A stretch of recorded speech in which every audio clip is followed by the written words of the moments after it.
Hey, this is Ryan from 60 Cycle Hum, the Guitar Podcast, and today I'm finally showing off my Gibson SG. There it is. Front and back.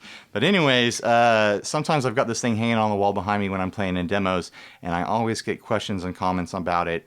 People are curious about this guitar. They want to know why it looks different than any other SG they've seen, and they want the full story. So here it is. A bunch of years ago, I want to say like 5 or 6 years ago, I was trolling around on Craigslist, and this thing popped up for like $200, $250, somewhere in that range.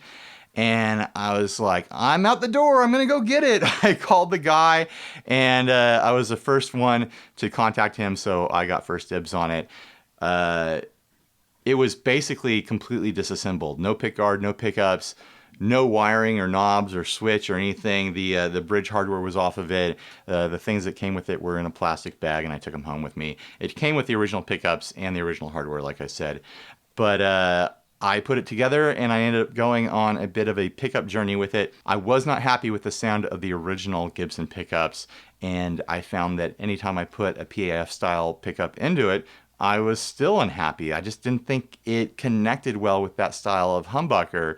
So I eventually landed on this set of GFS pickups and haven't changed them since because I think they sound great. I've got a GFS Dream 90 in the neck position, which is a P90 style but humbucker size pickup.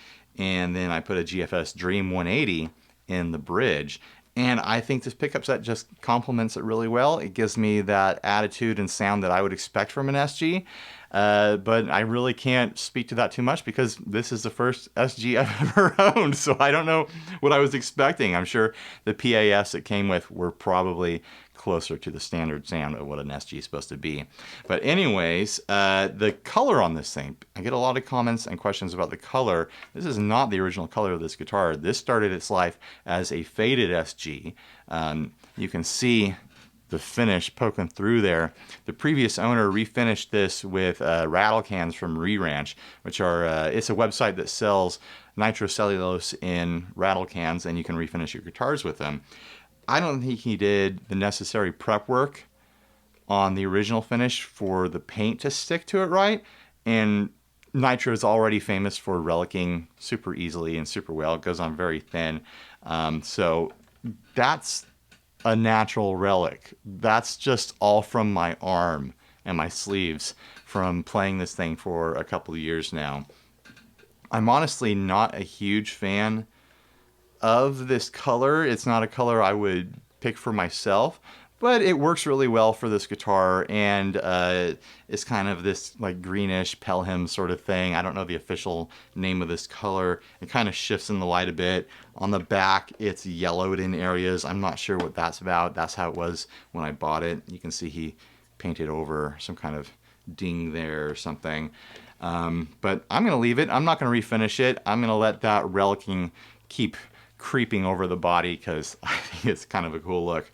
The pickguard I bought off of eBay. I have no idea where this pickguard originally came from. You can see it's a super thick piece of plastic. It's almost like a piece of like cutting board or something like that. But I saw it on eBay and it's like, yeah, I think that's my look. So I got the white. I put white knobs on here. White switch ring. Kind of completes the look. This guitar, even though it's an SG, yeah, I can take it to church. I think it's really classy looking. So anyways, let's talk about what I'm about to do with this guitar. I wired the whole thing up. Like I said, it came disassembled, and I've never been completely happy with my wiring job. I selected the wrong pots for the tone controls, apparently, because over most of their play there, nothing happens, and then you get to the very end, and it's like a switch going from bright to dark. And it's just always been a bit of a bummer. Well, recently, we picked up a wiring harness sponsor on the podcast, Gunstreet Wiring Shop. There's the box. And so I was talking to them about the SG and the problems I was having with the tone controls. And so they suggested a whole new setup here, a whole new wiring harness. And they talked me into putting a push-pull pot on the bridge tone control which is going to give me some out of phase options with this guitar, which is pretty exciting. I haven't ever had a guitar that intentionally was out of phase. I've definitely accidentally wired pickups out of phase in the past. So anyways, I'm about to install this thing and see if it fixes my problem. I'll do a time-lapse video here so you can watch me do it down in the garage with my soldering iron. Hopefully I don't burn myself. Figured I'd show off the issue that I have with my tone knobs too. Just gonna do a big open strum here. You can hear it right there. Let's put some drive on it.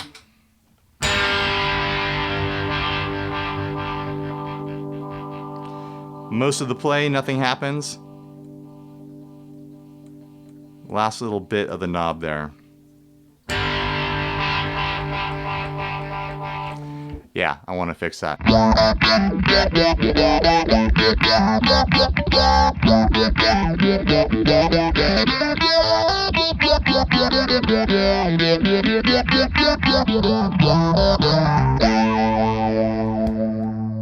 All right, I'm back. That was fairly painless, pretty quick and easy.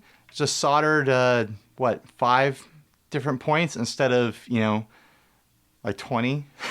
I don't remember how many points you have to solder wiring up an entire harness for one of these things, but it definitely turned it into a lunchtime project versus a, you know, like a full Saturday sort of project involving a lot of 4-letter words and self-loathing and gratuitous mistakes.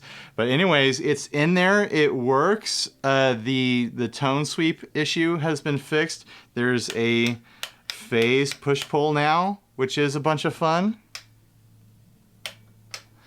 And it looks a lot cleaner in there than the original job that I did on this thing. So let's turn it on and see what each position sounds like. Here's the bridge with no out of phase.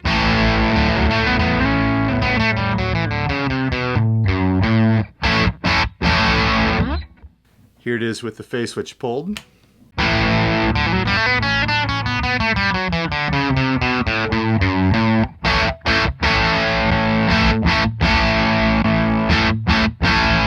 So there's regular and out of phase.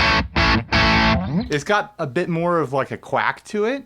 I was expecting it to go like super low output and sound super nasal, but it sounds a lot more usable than that to me. It's just got a bit more, like I said, a little bit more of a quack, a little bit more of a jangle.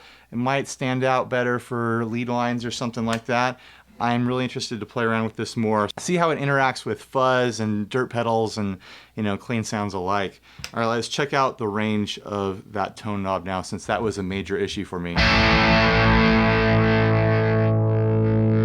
Nice and smooth now.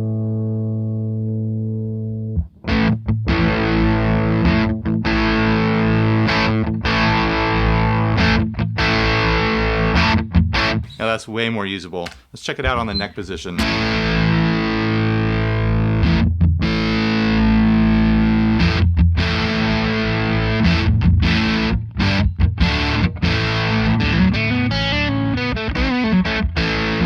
By the way, I'm using the 385 drive by Walrus Audio. I know I'd get a question about that if I didn't answer it.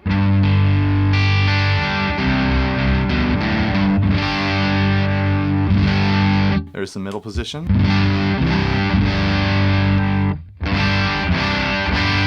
It sounds great.